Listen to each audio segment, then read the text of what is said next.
Are you looking for an internet radio station with a unique blend of talk radio and an eclectic musical flavor? Join Stardust Radio today at www.stardustradio.com, where talent and technology meet. This internet station sounds great on your computer, but wouldn't it be even better if you could take it with you wherever you go? Now you can. This station is proud to be affiliated with the Mobile Broadcast Network, brought to you exclusively by Access Voice. They make it possible for you to hear your favorite internet station anytime, anywhere, on your cell phone. To get connected, go to www.mymbn.com and listen to internet radio on the go. Have you always wanted to know the truth about things like UFOs, underground bases, Area 51, the Great Pyramid at Giza, and the Roswell incident of 1947? If so, look no further than Dennis Ballfaser's cutting-edge research. There's no woo-woo factor here, folks, just the facts as he researched them. Dennis's lectures are available on video and audio cassette. For more information and free access to Dennis's research, visit his website, www.truthseeker@roswell.com. That's truthseeker@roswell.com. The truth is here. Quicken Loans knows when your mortgage payment is too big, it follows you everywhere. Hey, guys, where we going? Hi, Big Mortgage. Dad and I are going car shopping. Not without me. Oh, for Pete's sake. A mortgage payment that's too big can drive every financial decision you make. Scooch over, little man. The Big Mortgage is your dad's constant companion. Dad, the Big Mortgage is squishing me. I'd really like to get a bigger car. The Big Mo says no. Don't let your big mortgage payment push you around. Pick up the phone and let Quicken Loans show you how to lower your payment up to 33%. That's a third off your payment. Call 800-928-5199. Quicken Loans makes it fast and easy to say goodbye to your big mortgage payment. You're not the boss of us. R2. Are not. R2. Are not. R2. Am I going to have to separate you two? Call Quicken Loans at 800-928-5199 today. Equal housing lender licensed in all 50 states. Call Quicken Loans at 800-928-5199. And now live from Riverside, Iowa, the future birthplace of Captain James T. Kirk of the USS Enterprise. Another episode of Wake Up USA, a UFO study. Your host this evening, Joe Montaldo. Good evening and welcome to another episode of Wake Up USA, a UFO study, a Stardust Radio production, now being broadcasted live in SRN 1690, Riverside, Iowa. Welcome to the show, ladies and gentlemen. I hope everyone's having a great day, great evening, great morning. You know, I know y'all catch us at all different times. Tonight's guest is going to be Michael Cremo, bringing him back. You know, we're going to be talking about forbidden archaeology and a few other things, so it should be a very interesting show. A couple of things I wanted to bring up tonight. We have moved the room over here tonight, and it's just temporary. We're up to something. Starting next week, there'll be live video feed being put into the room. Pal Talk is kind of helping us out with this. There's a couple of things going on, but we're going to be adding live video both to for the newscasters, for myself, for the guests. We'll also be doing stuff like PowerPoint presentations, video feeds, things along those lines. Most of this made available by the new Pal Talk room. So, just want to let everybody know that because there's a lot of stuff going on. There's a lot of new things we're going to be adding to the show or trying to add to the show as time progresses. You know, because a lot of this stuff is technical and a lot of this stuff is a pain in the butt. And it's not so much for, like myself and Jeff and a lot of the people who do the news. Most of them are very computer literate. Unfortunately, not all of our guests are computer literate.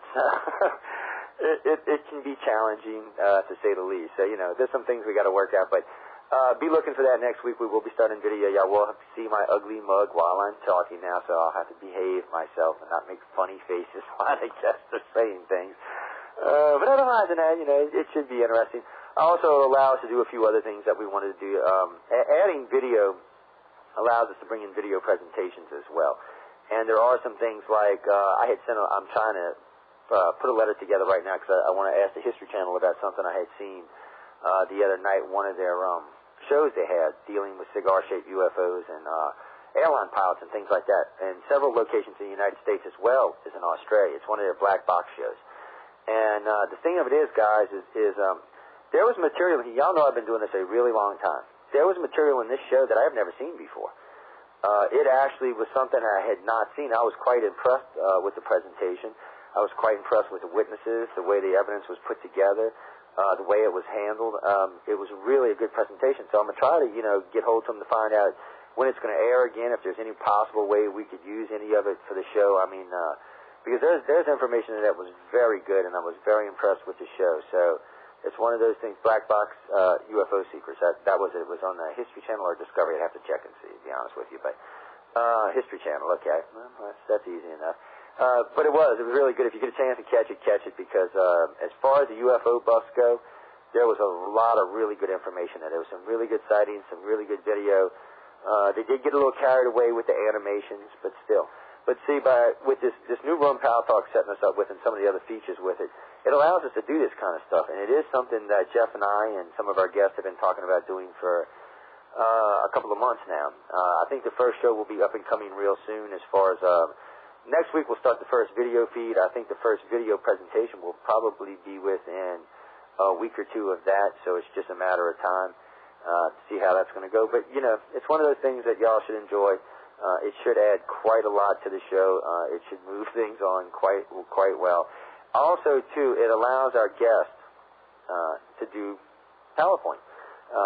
That's, because if you attend the conferences, you'll notice that a lot of the guests have PowerPoint presentations that they do. So one of the things we want to be able to do is take those from the conferences and put them on the show. It is one of the things that we've been wanting to do for a while. I think if everything goes right, it should work out quite well. So keep your fingers crossed. We'll see how that's going to go. Moving on to the next thing. A couple of things I wanted to talk about, too, right quick before I bring Dee on to do the news. There's a few things that's been going on recently as far as these, what I was mentioning. That's the reason I was talking about the cigar sightings earlier. Recently, for some reason or another, in Australia, southern part of France, Italy, also in Greece, and a couple of places in the northern part of the United States, we have been getting on average, 2-3 sighting reports weekly of different cigar shapes. They're getting so predictable now that actually groups of people are going out there to take photos of these. So I'm waiting to see how this is going to pan out. I'm just interested because if you know anything about the aliens, you might have an idea which aliens this might actually be. But just inform me, we have Dee in the queue. So Dee, can you hear me? Yes, Joe. Introduce yourself, and it's all yours. Thank you, Joe. Hi, everybody. This is Dee Andrew. I am the Southwest Regional Director for ICAR, and I've come up with some interesting news for everybody. But sadly, on a sad note first, physicist James Van Allen, a leader in space and exploration who discovered the radiation belts surrounding the Earth that now bear his name, died this morning at the age of 91. He was quite the intellectual. The ESA has announced that a European Space Agency astronaut will be breaking the duration record in space. On the morning of Friday, August 4th, just over 30 days after arriving at the station on board Space Shuttle Discovery as a member of the STS-121 crew, Ryder broke the previous record of 209 days, 12 hours, 25 minutes, and 11 seconds. ESA Director General Jean-Jacques Jourdain sent a message of congratulations to Ryder, who is scheduled to stay on board the International Space Station until December of 2006. At the end of his mission, he will spend 1 year in space. With outstanding expertise and experience, you are highest flying colleague. And you go on and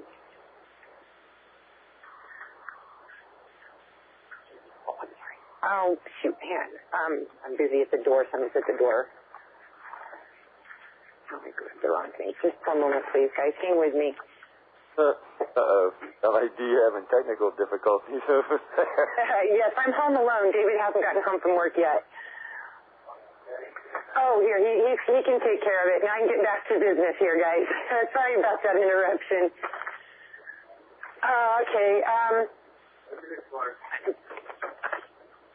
Okay, this gentleman's name is Thomas Ritter. He is the first non-U.S. and non-Russian astronaut to become a permanent space station crew member. On Thursday, August 2nd, he becomes the first ESA astronaut to perform a spacewalk from the International Space Station when he and NASA astronaut Jeff Williams spent just under 6 hours installing items of hardware and deploying instruments and experiments on the outside of the station. A little more out of Europe. Russia is going to stage a mock mission to Mars. Russia's space agency is seeking volunteers for a 520-day mock Mars mission. The announcement of the simulation is posted on the website of the Russia's Federal Space Agency. The flight will be simulated on the premises of the Russian Academy of Sciences, Institute of Medical and Biological Research in northern Moscow. The Marsnauts will spend 250 days flying to Mars with a return flight to Earth lasting 240 days. The overall mission would last 520 days with an option of extending it to 700 days. Throughout the flight, the crew will be able to communicate with mission control via email. Within the ship, video links will be used for communication. The crew will have a 5-day working week. Neither smoking nor alcohol will be allowed. There are also several mock emergencies planned to see how effectively the crew responds. The goal of the simulation is to study how a crew's health may be affected by such a deep space mission. The experiment is set to begin in the fourth quarter of 2007. The Perseus meteor showers reach their peak this coming Saturday. But the full moon may spoil the show, but there might be something to see before the moon rises. So go ahead and keep a lookout and see what you can see. And talk about having a ball. The new Mars rover that is on the drawing board is a 2-story tall beach ball called the Tumbleweed Rover. It would be equipped with scientific instruments and be propelled across the Martian surface by winds. Jack Jones of JPL says the winds blowing across the red planet would be the only engine needed to move such a ball from place to place. Okay. They think they have found the cause for the strange bulge on the moon. It is believed an eccentric orbit in the moon's distant past might be responsible for the mysterious bulge around its middle, scientists say.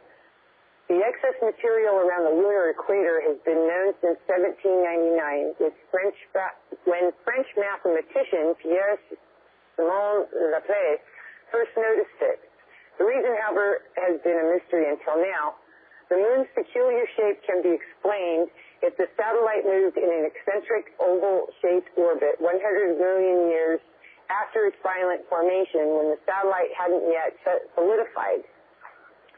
If it was like a great ball of molasses and all around the equator it got deformed, study team member Ian Garrick-Bethel of the Massachusetts Institute of Technology told Space.com. Around that time, conditions such as orbit shape and position were optimal for this ball of molasses to cool down and become the solid moon that we see now.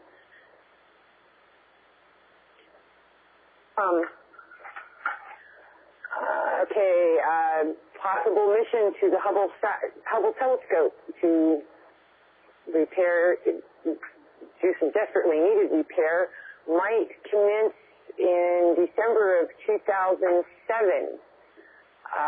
They're in hopes of being able to do that, but they're holding off till then to make sure everything's safe and will work out all right for that mission to happen, hence waiting until next year. Lakes are found on the moon, or Saturn's moon, Titan. It was one of the major goals of NASA's Cassini mission to find lakes or seas on Saturn's moon, Titan. Now scientists say they have found lakes. These are not bodies of water like those on Earth, but rather dark lakes of methane and possibly ethane. They are likely the source of the hydrocarbon smog on the moon's atmosphere that has long made it impossible to see even the surface. This was Cassini's first look at the region. Its radar, which penetrates the smog, was used to find several dozen lakes ranging from less than a mile wide to one that is about 62 miles long. On radar, dark areas indicate smoother terrain. These apparent lakes are so dark that the scientists assume they must be liquid. Any water on Titan would be constantly frozen. However, so the assumption is these lakes are made of hydrocarbons, which can stay liquid at much colder temperatures. The shapes of outflow channels strongly suggest liquid carved them, the researchers say. We have always believed that Titan's methane had to be maintained by liquid lakes or extensive underground methanophyres. Boy, that's a tough word to spit out. The methane equivalent of aquifers, says Jonathan Levine, of Cassini scientist at the University of Arizona. We can't see methanophyres, but we can now say that we've seen the lakes. And on that note, Joe, I'll turn it back over to you. Okay, Dee, thank you, Boo. Dee Andrews, everybody. She's the Southwest Regional Director for ICAR. Ladies and gentlemen, we'll bring Michael Cremo in a few minutes. A couple things. I want to get back to the cigar thing, okay? Because lately a few of the ICAR members have been bringing it attention to me that either they have seen it or family members have seen it. Different aliens seem, well, let's do like this. We know there's at least 3 types of aliens abducting people. And we know that there's at least 3 types of major craft seen. Cigars, which I like to call elongated saucers. Saucers and triangles, which are the primary reasons. I'm not saying that there's another, we're not even going to touch the orb thing, okay, people? Let's not even go there. But y'all figure it out, really. I mean, there's 3 types of aliens, 3 types of ship, who belongs to who. But when you're seeing these particular ships in particular areas, you can bet there's a particular type of alien in that area doing a particular type of thing. And it is interesting to see how different things emerge in different parts of the world. Kind of gives you an idea of, well, for lack of a better expression, everybody's strongholds. I guess where they're doing their little experiments and visitations and things along those lines. It is freaky weird, to be honest with you. When you've been doing this as long as I have, you start seeing patterns that sometimes you're kind of like, okay, and why are they doing this? There's just weird patterns you see. You know, I encourage people to visit Larry Hatch, even though we've never been able to get him on as a guest of this show. He's got one of the best UFO sighting sites anywhere. He has laid it out from 1948, I believe, all the way into 2006. You can overlay them, you can change them, you can see the whole planet at each time. You can overlap each decade. It's really nice. It really gives you a real good idea of where the majority of sightings happen. It even shows patterns on how they move around the planet. It's very, very interesting. But on that note, Jess informed me that our guest is in queue. So, Michael Cremo, welcome to the show. Can you hear me okay? Yes, I can. Great to be with you and all your listeners. Well, I'm glad to have you back. Ladies and gentlemen, again, Michael Cremo. It's always nice to have you on the show. I was looking forward to talking to you again. I know we barely got to touch on anything last time you were here, which is about normal for a first interview. You know, we usually talk, and there's, a lot of stuff to go through just to get people a feel of who you are. But on that note, let me get you to tell the audience a little bit about yourself, why you're involved in this, and then we'll start from there. Well, I began my work with a book called Forbidden Archeology, which presents archaeological evidence for extreme human antiquity. According to the current scientific ideas, human beings like us came into existence only about 100,000 years ago, having evolved from more primitive ape-like creatures. And generally, they say all the physical evidence, all the archaeological evidence supports that idea. However, when I did 8 years of research into the whole history of archaeology, I found something else, namely that there are hundreds of discoveries of human skeletal remains, human footprints, and human artifacts going back tens of millions, even hundreds of millions of years, right back to the very beginning of the history of life on Earth. Which is what we'd expect to find if what we see in the ancient wisdom traditions is true. I'm most familiar with the ancient Sanskrit writings of India, which tell us humans have existed since the beginning, but it's something that's also found in the Bible and the Quran. Practically every ancient wisdom tradition in the world says humans have been around since the beginning. So there's evidence to support that. It's not very well known because of a process of knowledge filtration that operates in the world of science. However, the evidence is there.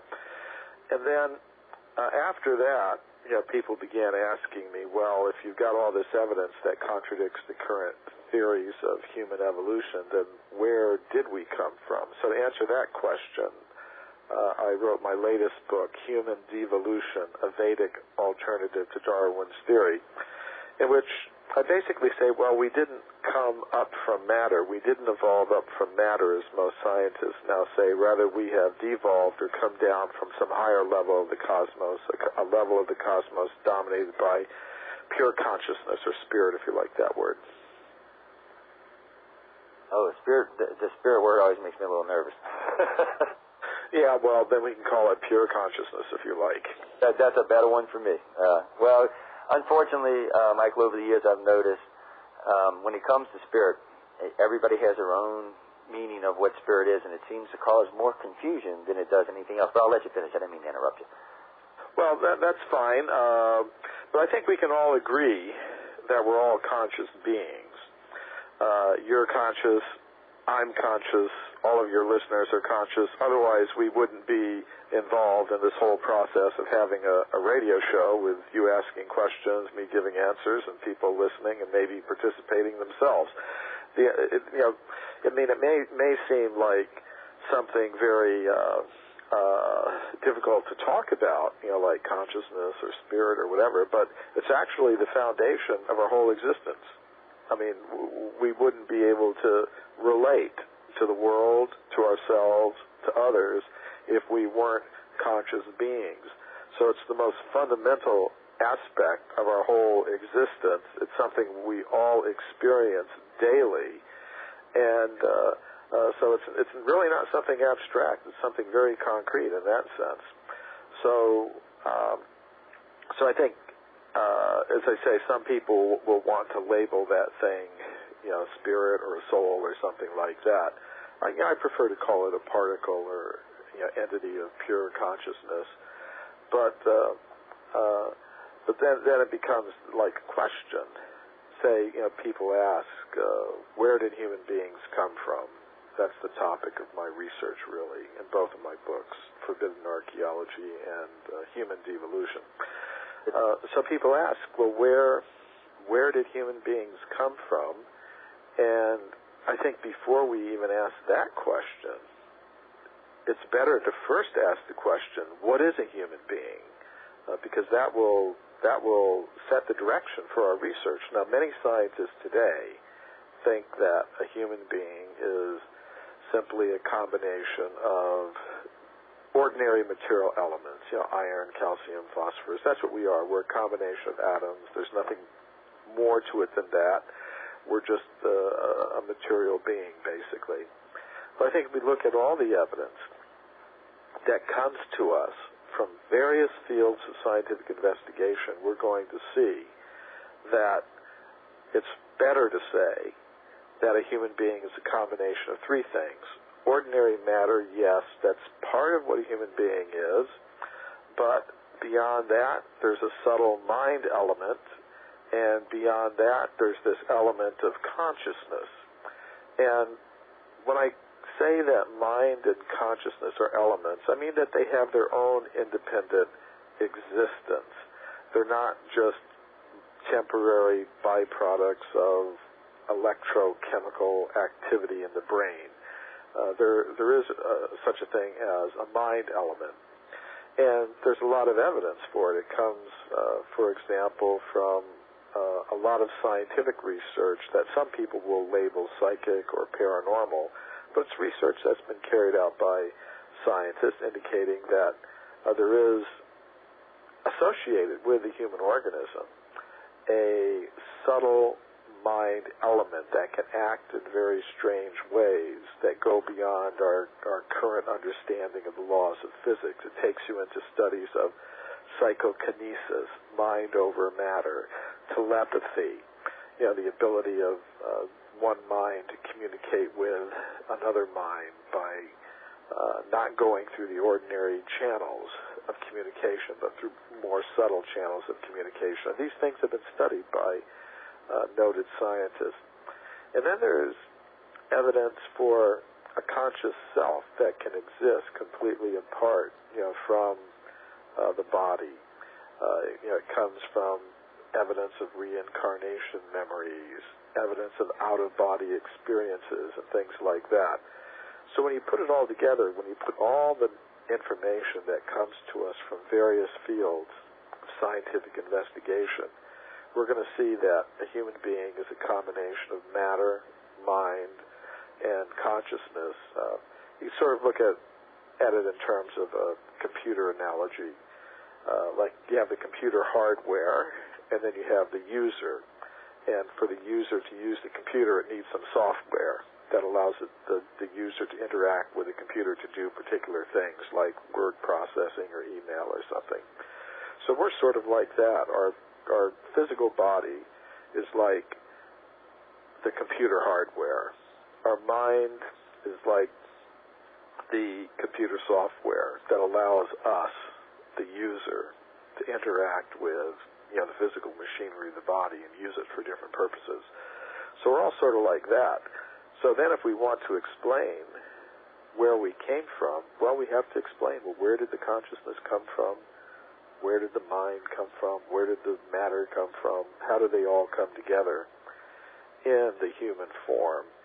I think once we get to that point, that a human being is a combination of matter, mind, and consciousness, and you just jump in here any time if you think I'm going too long. I was just kind of listening to you because you've crossed a whole realm of topics there that I want to talk about. But I was kind of letting you go because I know we got a couple minutes before the break. So I hated to really get you into too many questions before we got there. Yeah. Okay. So let me just finish that then. That kind of set things up for the listeners then. So once we accept that a human being is made of matter, mind, and consciousness, that suggests that we live in a multi-level cosmos. We have one level of the cosmos dominated by ordinary matter and inhabited by beings adapted to the conditions there. And that's where we find ourselves now. But beyond that, there's a level of the cosmos dominated by the subtle mental energies, inhabited by beings adapted to the conditions there. And down through history, people have had different names for these beings. They call them angels, gods, goddesses, astral beings, and it even ties into the modern alien UFO type phenomena that we do live in a multi-level cosmos with beings inhabiting different levels of this cosmos. But beyond this level of the cosmos dominated by these subtle mental energies, there's a level of the cosmos dominated by pure consciousness and inhabited by beings adapted to the conditions there. And that's where I propose we originated. We originally existed there, but some conscious cells became attracted by the lower energies of mind and matter, and entered into those levels, became covered by them, and that's where we find ourselves now. So that process by which a conscious self descends into the lower levels of the cosmos, into the levels of mind and matter, and becomes covered by those energies. That's what I mean by devolution. In other words, we don't evolve up from matter, but rather down from this level of pure consciousness or spirit. And the real purpose of human life would be to go back to that level, original level. And there's a lot of evidence that we do live in a multi-level cosmos. I mean, we've got evidence of communications from spirits of departed human beings to people who are still living on this earth. We've got the alien abduction, UFO phenomenon. We've got all kinds of evidence that suggests we live in a multi-level cosmos and that our original home is not where we find ourselves now. Yeah, and that's interesting in itself, Michael, because it seems like there's more and more evidence as time progresses that suggests that we may not actually be from here, not at least the way everybody thinks in that aspect. But in reality, I say this all the time, any way it goes, man is not from planet Earth. I mean, If you buy Darwin's theory and we came from the primordial soup and we worked our way up, the building blocks of life were brought from space. If you believe in God, well, he created us and put us here, we still weren't from here.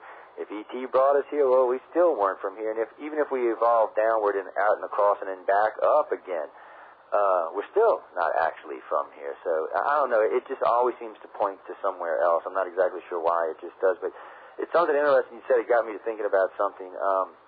A couple of friends of ours, we talk about this kind of stuff on a regular basis. And one of the things is about the universe itself being sentient and it's breaking itself off in pieces so it can figure its own self out, talking about us being the pieces.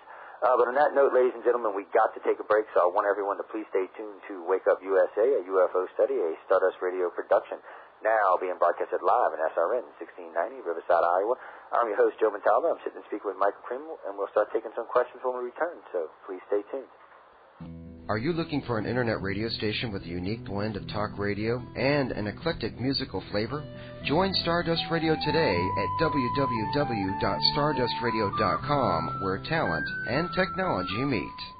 This internet station sounds great on your computer, but wouldn't it be even better if you could take it with you wherever you go?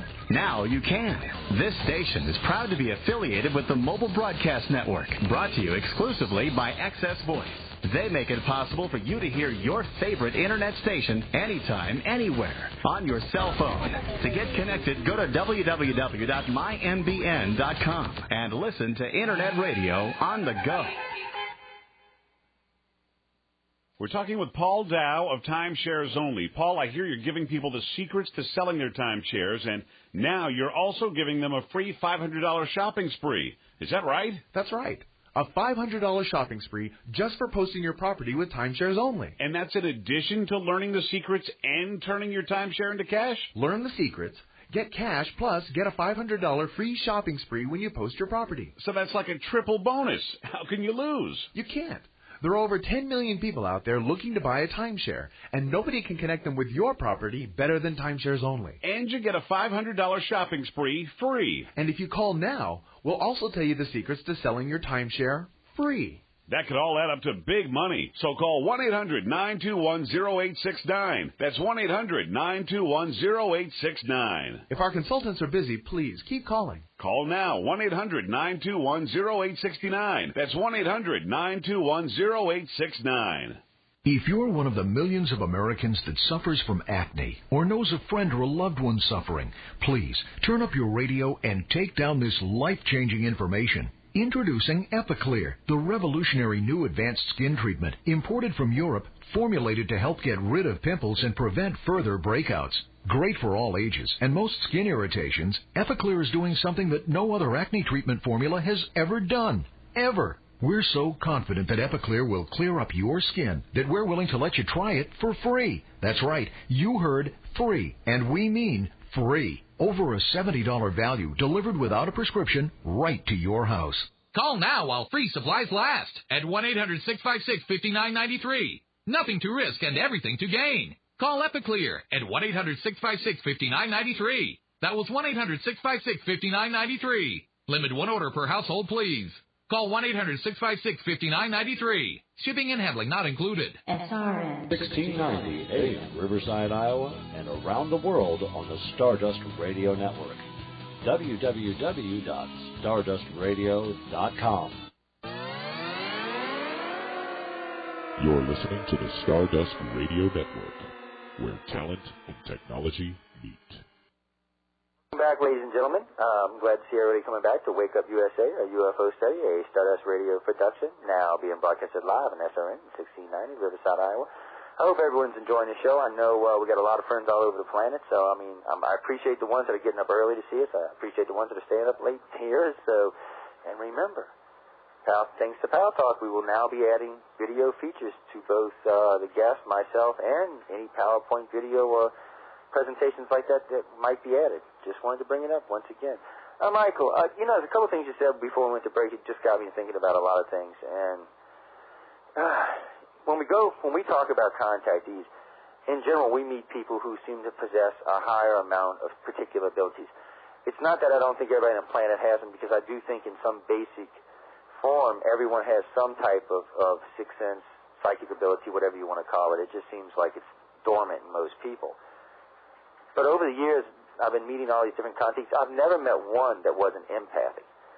All of them. I mean, every one of them are empathic, and some of them are really, really good. We've met quite a few that are very telepathic. Now, I've heard claims of clairvoyancy. As far as accuracy, wouldn't care to bet money on them. 50-50, I'd say maybe 70-30 in some of their cases, but it does seem to be a dormant an ability in these particular groups of people that seem to be coming alive, and it seems to be getting progressively stronger in their family lines per generation. And I find that very, very interesting, because when you start talking about consciousness and trying to figure yourself out, we get into big debates about exactly what a soul is. Okay? To me, it's energy. It's the only way I can really describe it. It's what makes us us. The flesh is just that. It's the flesh. It's the energy, the electricity in your brain that fires off, that gives you the thought, makes your hand move. That is what you are. The problem is what is that actually? Electricity is probably not what it is. Plasma is probably not what it is. Energy is probably the best term. I don't know, but Michael, what do you think? I mean, it's one of those things that we know as a sentient being, this is us. At least most of us know that. Okay, I don't want to say everybody does, because there seems to be some people who want to deny this. And ladies and gentlemen, this has anything to do with God or anything else. This is what...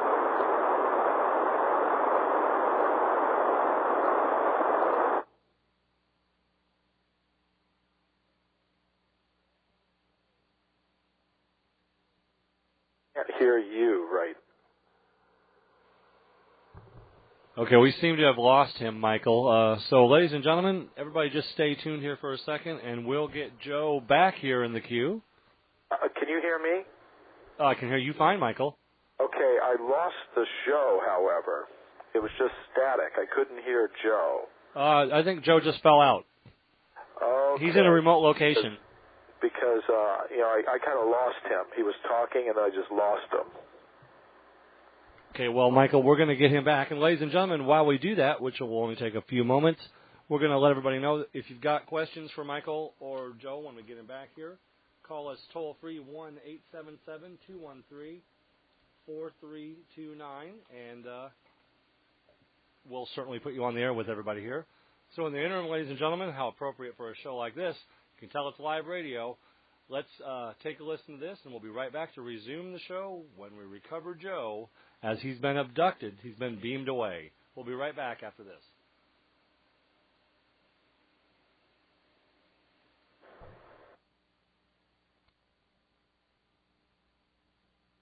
What's happening? What's happening? Who are they? Who are they?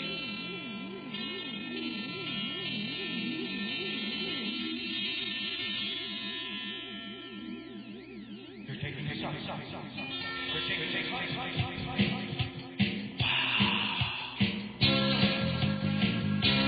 And I think they want to jam.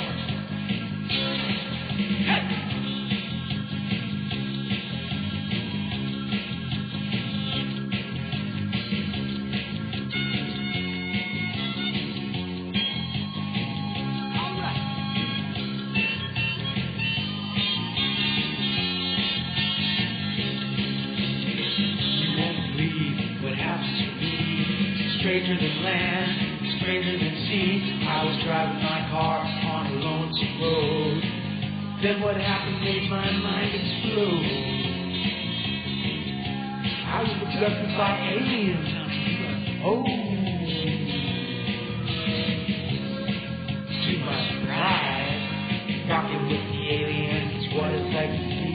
Rocking with the aliens and me. All right, ladies and gentlemen, the technical problem has been resolved. We're going to go right back to Louisiana. Live back to you, Joe. You're back on there with Michael Cremo.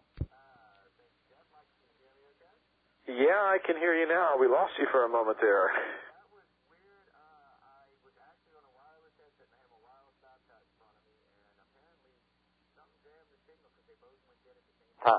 Amazing. Oh, that was so. Now we're on all hard line now, so hopefully that won't happen again. I don't know. I didn't think I mentioned anything bad. All we was talking about was God, and this wasn't related to it. We're going to steer away from that. Well, I mean, myself, I do believe there is a God, and I'm not afraid to use the word. But sometimes I just speak of it in terms of we're all conscious beings, and there's a source of all conscious beings, because everything's got a source. But you were talking a little bit before you got onto that topic about the paranormal abilities and things like that, and how most people actually possess them. We actually all do have them in some undeveloped form. It was kind of interesting.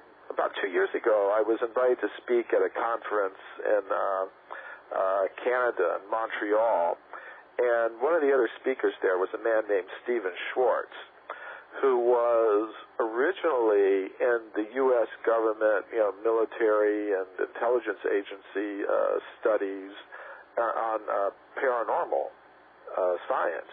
They were using telepathic abilities. They were using remote viewers, they called them, to detect things that were going on behind the Iron Curtain and other places of interest. And this has been admitted, that the government did, spend tens of millions of dollars on these remote viewing projects. So after he got out of these government remote viewing projects that he was working on, he got into something called psychic archeology, and he used these remote viewing methods, these telepathic methods, to locate archaeological sites. So he was also a speaker at this conference, and of course I was interested in what he had to say. And he held a workshop on remote viewing. There were about 100 of us there, and it was interesting how he conducted it. He took 4 people from the group, 3 people actually, and told them to go anywhere in the city of Montreal within a 15-minute radius of the hotel where we were staying. In other words, just get in a car, get in a taxi, go somewhere. And then they were to decide among themselves where they were going to go there, and then start trying to project the image of the place, back to the conference.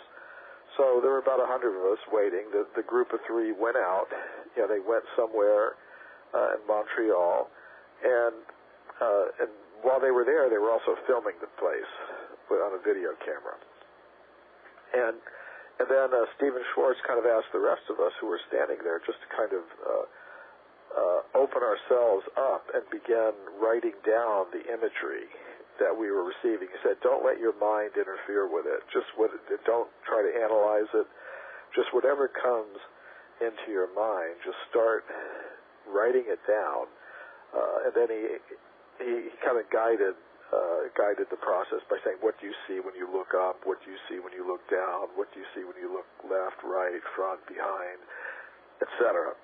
So, all right, I decided, okay, I'll go along with this. I'll just do it. So I began just writing down the first images that came to my mind. I saw these red glass candles, the kind that you sometimes see in churches with little flames in them, and I just wrote down the whole imagery. And then when the group came back, the remote group came back from the unknown place where they had been, they put the videotape on the screen, and the first image that came up was these red candles. And I actually had gotten it completely right. I'd been able to describe exactly where these people had been. It was pretty amazing to me. And I just found it very, very interesting that apparently a lot of us do. About 60% of the people got it right to some extent in terms of their descriptions of the place where these people had been. So I thought that was pretty interesting myself. And to me, I take that sort of thing as evidence that we do have some kind of subtle mind field that's associated with our body that kind of extends beyond the body, extends beyond the range of normal vision, and just like a magnet, it's got a magnetic field that extends beyond the surface of the magnet, you know.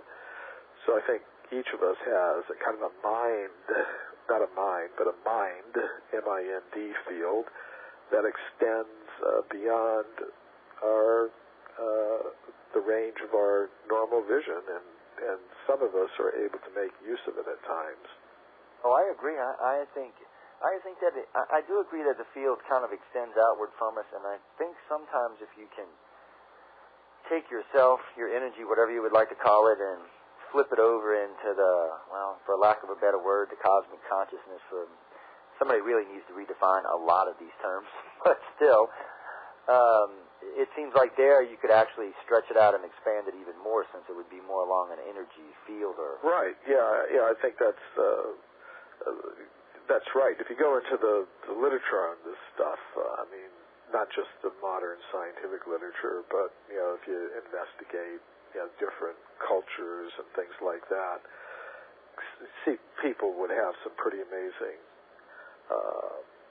abilities. And I think a lot of our modern technology is our attempt to reproduce these natural abilities with machines, basically. I think our internet system, radio and television, the telephones, these are all our attempts to recreate with technology telepathic abilities that people once had to a greater extent than many of us now are able to manifest. So I think that's pretty interesting. And but for me, it's just another part of this whole thing that we're more than just chemicals. There's more to it than chemicals. We're more than just a complex organization of matter. There's this mind element, and then there's this conscious self that observes, what's going on, what's happening with the mind, what's happening with the various energies, what's happening with, the body. And I think it's something we can all notice if we're a little bit thoughtful about it. So the question is how do all these things come together? And I think it's something that really goes beyond Darwinism. It goes beyond creationism. It goes beyond even the alien ET sort of kind of idea that people have. Because it seems to me that when people want to think about this question of human origins, they generally want some kind of really simple answer. They want a very simple evolution story, Darwinian evolution story. Well, the chemicals combined together, they turned into some kind of fish, and then the fish came on the land and turned into a reptile, and then some of the reptiles turned into mammals, which turned into monkeys, which turned into ape men, which turned into human beings. Like, very simple story. Or either they want some very simple creation story that God just created, the human beings out of nothing, and that's how life came about. Or they want some very simple ET, extraterrestrial account that the ETs came and they manipulated the genes of the ape men and turned us into human beings. So I think the actual story is much more complicated. I think it involves all three of those things. I think it involves some kind of evolution. It involves some kind of supreme cosmic intelligence guiding the whole process. I think it also is something that has an extraterrestrial element to it. But I think all these things are kind of woven together in a very complex tapestry, where you have, a kind of evolutionary process, some kind of reproduction with modification going on, but not the kind that the Darwinists talk about. It's something that's intelligently guided. It goes not from the more simple to the more complex, but from the more complex to the more simple, which is why I call it devolution rather than evolution. And I think it's also something that involves a multi-level cosmos, inhabited by all different kinds of beings with some kind of supreme intelligence guiding the whole thing. And I think it's something that's going on in all parts of the universe as well, not just on our planet. So I think there's evidence for all this. The UFO, alien, extraterrestrial type evidence is there. The paranormal evidence is there. There's a lot of evidence that really gets pushed out of the picture by this process of knowledge filtration that I was mentioning. So I think if we actually want to look at all the evidence that's there and put it all together, it adds up to a picture something like the one I'm laying out, and not very much like the one you're going to see in the average, high school or university textbook. This very simple evolution story that we're being taught, because, and it's actually quite interesting that somehow or other these evolutionists have gotten a monopoly in the education system. They've got a government-enforced monopoly where only their ideas can be taught. And, of course, everybody would like that, to have the government saying, only my idea can be taught in the education system, because then there's no competition. And then when there's no competition, I don't think you really get at the truth. That's true, but I got to say there has been some recent changes in the teaching. From what I heard lately, now this is a state-by-state thing, Cremo, but the thing of it is the way it was explained is because of so many schools and colleges now ban the teaching of God or certain things dealing with God, unless it's like a Christian school or something like that, they're actually saying that you can tell students about evolution, but not dealing with man. Current theory is now there's not enough evidence to prove that we evolved the way everything else on the planet evolved. So most of the schools now actually stop teaching it. They'll teach evolution, and they'll say that it may or may not apply to man. At this time, we don't know, which is actually a good thing. There was a couple of states were actually sued over it. Well, that's actually progress, then, I think. It's slow but steady, and at least I was glad to hear that, because it was one of the things I used to gripe about all the time. I'm like, come on, guys. I said, y'all talk about evolution. I said, because there is no other theories, at least none that you're aware of. And it was just getting irritating, but I have seen it start to change. Well, and there's like now colleges now that teach paranormal. Ohio State has one. I think Penn State has one, and somewhere else there's one too. And there's a few in Europe as well. In England, there are some universities that have departments of parapsychology, like the University of Edinburgh in Scotland, for example, and I think in Amsterdam, in the Netherlands, they have a university program in paranormal studies there. So I think, I think things are moving in the right direction, because actually most people already believe in these things.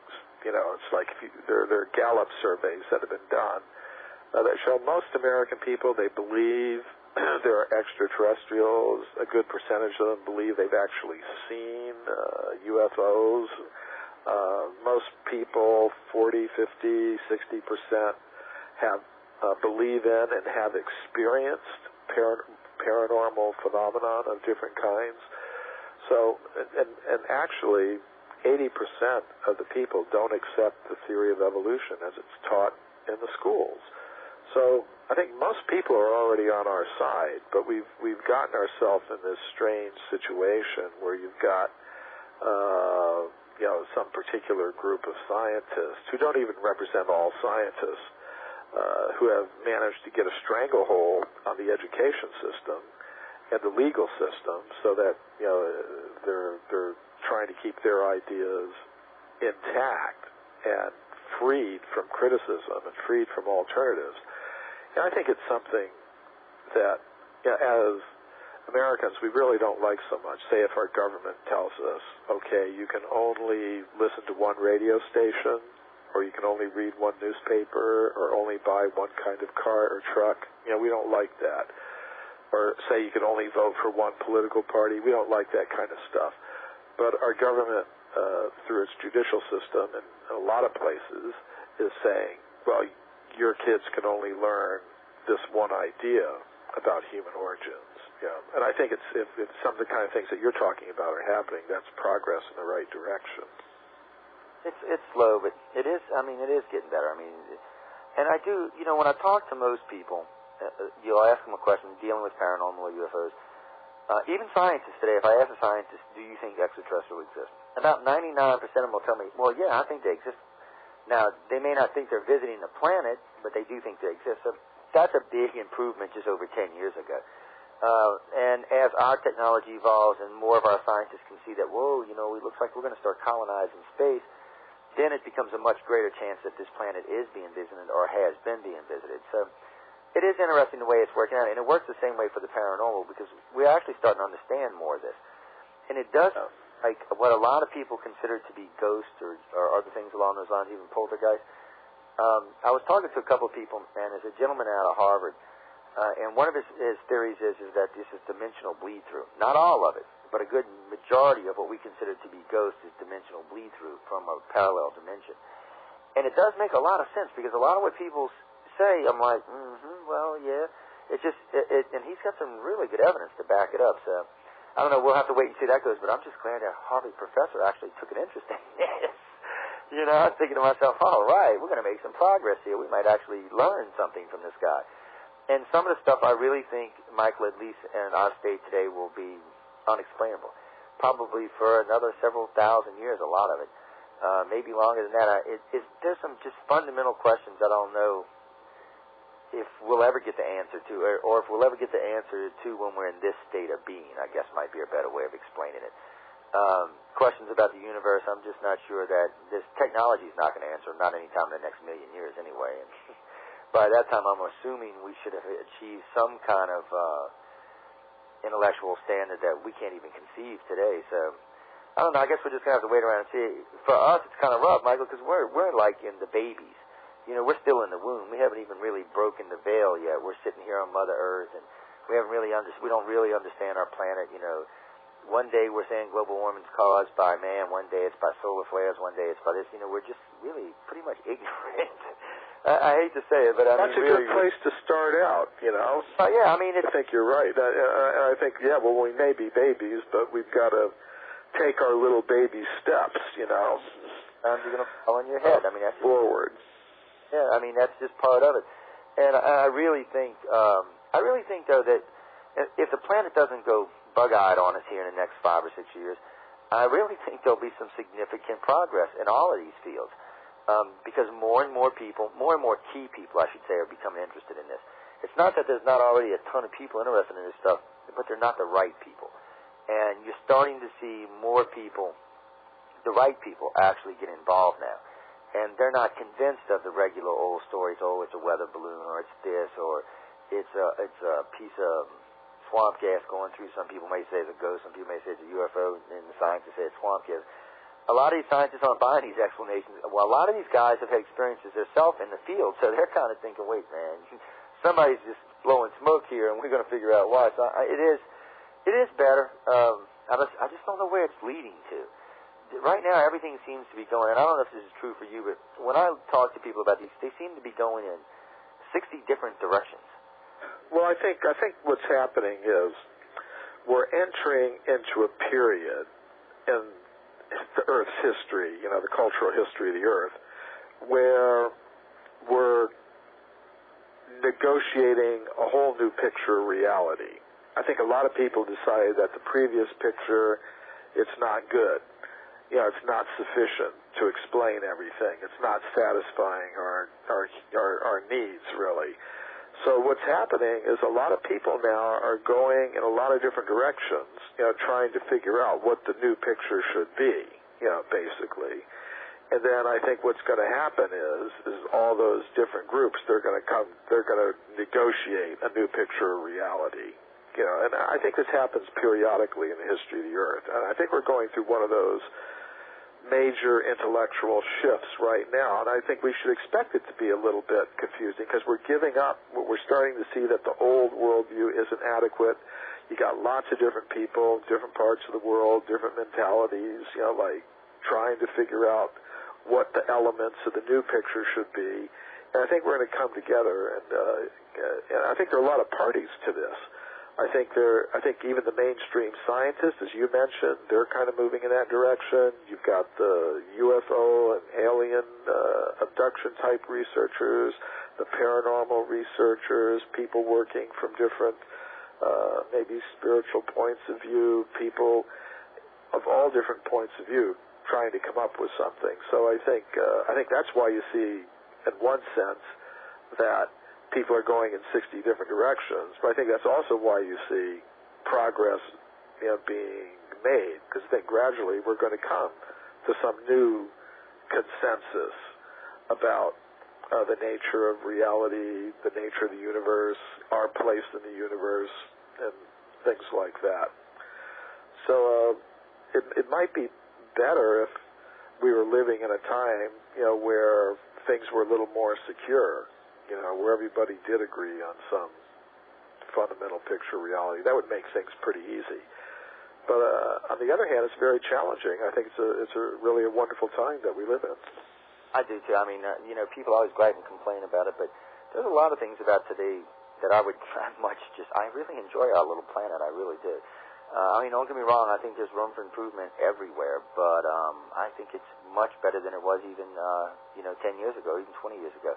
But on that note, ladies and gentlemen, I know we got to take a break, so I want everyone to please stay tuned to Wake Up USA, a UFO Study, a Stardust Radio production, now being broadcasted live in SRN 1690, Riverside, Iowa. I'm your host, Joe Montaldo. I'm sitting and speaking with Michael Cremo, and I promise as soon as we come back, we'll start taking some questions, so please stay tuned.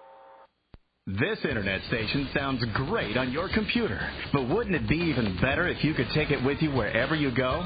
Now you can. This station is proud to be affiliated with the Mobile Broadcast Network, brought to you exclusively by Access Voice. They make it possible for you to hear your favorite internet station anytime, anywhere, on your cell phone. To get connected, go to www.mynbn.com and listen to Internet Radio on the go. What America needs is affordable health insurance. Finding affordable health insurance for you and your family, it's on everyone's mind right now. If you're self-employed, it's on your mind too. One of the things we face as entrepreneurial Americans is finding affordable health insurance. Well, I found a company you can call right now and get affordable health insurance. Midwest National Life Insurance Company of Tennessee. Write this number down, 877-679-7794. That's 877-679-7794. Midwest specializes in helping entrepreneurs of all kinds, those of us who run small businesses or don't get health insurance where we work, to protect our families with affordable health insurance. Call 877-679-7794. Not available in all states. Association membership is required in most states. Home office, Oklahoma City, Oklahoma. Exclusions and limitations apply. We're here today with Paul Dow of Timeshares Only. And, Paul, you've got some terrific news for timeshare owners. That's right. In the next 6 months, over $3.5 billion of timeshares will be sold. So this is the perfect time to sell. Exactly, which is why you need to get your property into our network. And if you call us right now, you'll also get a $500 shopping spree absolutely free. $500 free? Yes, just for posting your property with Timeshares Only. And when you do sell your property, you'll get cash. It's a double bonus you can't lose. Except if I don't call. Hey, over 10 million people will be looking to buy a timeshare. So we need your property now. The number to call now is 1-800-921-0866. That's 1-800-921-0866. Turn your timeshare into cash and get a free $500 shopping spree. And if our lines are busy, please keep calling. That number again for timeshares only is 1-800-921-0866. That's 1-800-921-0866. This is Dan Hall from No More Waiting, the folks that get structured settlement holders their money now. So right now, call us at 800-768-6286. Got an insurance settlement that's taking years to pay out, but you want your money now? No More Waiting is for you. You're in the third year of a 20-year settlement, but you want a new car or a new home now? No More Waiting is for you. Need to catch up on bills now? No More Waiting is for you. Call 800-768-6286. Want answers about your settlement payments now? No More Waiting is for you. In fact, No More Waiting has prepared a DVD chock full of information to help you get the most money for your settlement payments. Call today. It's free and there's no obligation. Call 800-768-6286. That's right, for your free DVD. Just call 800-768-6286. For your free quote, your free DVD, and your path to financial freedom. Call No More Waiting at 800-768-6286 now. Climate change could affect our way of life. Reduce your greenhouse gas emissions and help control climate change. Visit www.vcr-mvr.ca. Brought to you by the Voluntary Challenge and Registry, Climate Change Central, and this radio station. SRN 1690 AM, Riverside, Iowa, and around the world on the Stardust Radio Network. www.stardustradio.com. Good evening and welcome back to Wake Up USA, a UFO Study, a Stardust Radio production, now being broadcasted live in SRN 1690, Riverside, Iowa. Welcome back, ladies and gentlemen. I'm sitting and speaking with Michael Cremo tonight. Y'all should know me by now. I'm Joe Montaldo. I hope everyone is truly enjoying the show. Remember, if you want to call in, you can reach us at 1-877-213-4329. Again, 1-877-213-4329. Remember, too, there's also the Pal Talk Virtual Auditorium, which starting next week will be the Pal Talk Virtual Auditorium with videos. Things are changing, people. And remember, when it comes to the video or any PowerPoint presentations or any video feed, it is first come, first serve. So keep that in mind, ladies and gentlemen. Michael Weichenbelk, a couple of things I wanted to ask you. Well, I guess we ought to get some questions out of the audience before they come and skin me alive. And most of these people know where I live now. It's not a good thing. You know, it's funny, Michael, if we don't, sometimes I'll get wrapped up in a guest and I'll get to talking like we did for the first hour. And, man, I will get tons of emails. You hogging the guest, just goofy emails. It is just so funny sometimes. I'm like, guys, I'm the host. If I want to talk to the guest, I can. Come on. It's just kind of funny. But you ready for some questions? Yeah, let's get to them. Let's see who we got up first. See, we have Dimensional Star in the queue. So, Dimensional Star, why don't you come up, give us your first name and location, and you're live on air with Michael Cremo.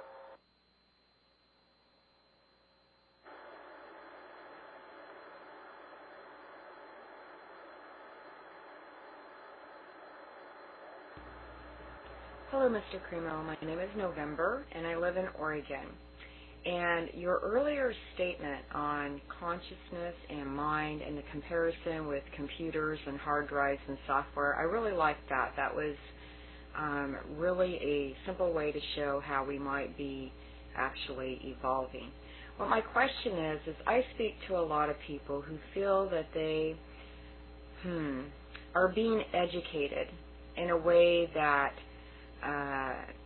they receive, we don't really have the terminology to explain this very well, but they receive downloads or images, and they learn a massive amount of information from these things. A lot of them associated with extraterrestrial type of communication. And I wanted to see how you felt about that, or if you think that maybe it would be something else. That's interesting. Go ahead, Michael. Well, this idea that we live in a multi-level cosmos means that there are different kinds of relationships between the different kinds of entities that exist at the different levels. The ones who are higher, I think they have the ability to kind of program the matter down at the lower levels. Some people would call this intelligent design or something. I think we see lots of signs of that. That beings that are higher in these levels of the cosmos, they can manipulate the matter at lower levels. And then I think another thing that they're able to do is they're able to communicate with the beings at the higher levels of the cosmos are able to communicate with the beings who are down at the lower levels.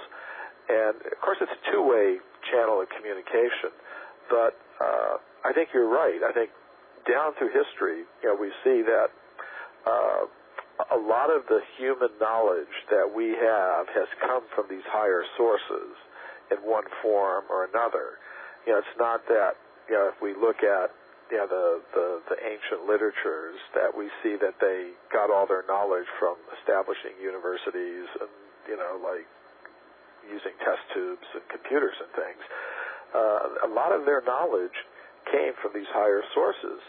Say, like, if you look at Native American peoples, a lot of them still have the tradition of going on some vision quest, to get some knowledge, some information from higher beings that will guide them in their lives. And I think we see this in a lot of different ways. Actually, even a lot of mathematicians have discovered that they're able to solve problems not by agitating their own minds, but by somehow or other, they call it inspiration. But where's that inspiration come from? I think it's coming, from these higher sources. So I think you're right. I think today and down through history, people have been able to access knowledge coming, from these higher sources in different ways. And it's interesting. You mentioned that it happens in connection with the modern UFO alien abduction type of information. And basically in that field, there's always been two kinds of researchers. One has been sort of the nuts and bolts kind of researcher that just sees the UFOs as kind of ordinary technology, really, more advanced than ours, but made by beings similar to us from some other material level of the cosmos. Whereas there's been another group of researchers that have started to see a paranormal element to the whole phenomenon, and these researchers might be represented by people like John Mack, the Harvard psychiatrist who died a couple of years ago, but who, when he started looking into this phenomenon, he began to see a lot of paranormal elements to it. I mean, people would report being floated through walls, and to get to your point, like communicating telepathically with alien beings and receiving knowledge from them. So I think this really isn't so strange. I mean, if we actually look at the history of the world, the cultural history of the world, we see it's been happening all the time. And even our own governments have had SETI programs, search for extraterrestrial intelligence. In other words, they think that beings elsewhere in the universe may be trying to communicate with us through electronic signals of some kind. But they may also be trying to communicate with us in other ways as well. I think down through history, there have been certain people who have been able to access these communications. I agree with that, too. I think quite a few people can access these communications. But what exactly, oh, man, see, now we're opening up a big old can of worms. No, we're talking about communications from several levels and several areas and several different places. Because I figure if you can get downloaded information from an extraterrestrial, you should be able to download it from what we refer to as a cosmic consciousness, or from another dimension, as far as that matter goes, as long as you can access the information. And I guess that comes more from training in open-mindedness than it does from anything else. But I don't know. I know a lot of people who go out there. I know a lot of them, for lack of a better term, New Agers. And I really like them. I got some really good friends. But I find that the people who went New Age and then went into, I guess, more firm areas seem to have developed their abilities at a much higher level. I'm not exactly sure why either, but I guess there's less distractions for them. But there just seems to be a host of people these days that just get knowledge out of nowhere. They go from being just nothing about one particular subject and then knowing a lot. Now, you could say it was the internet, but learning something is one thing. Understanding something is a whole entirely different thing.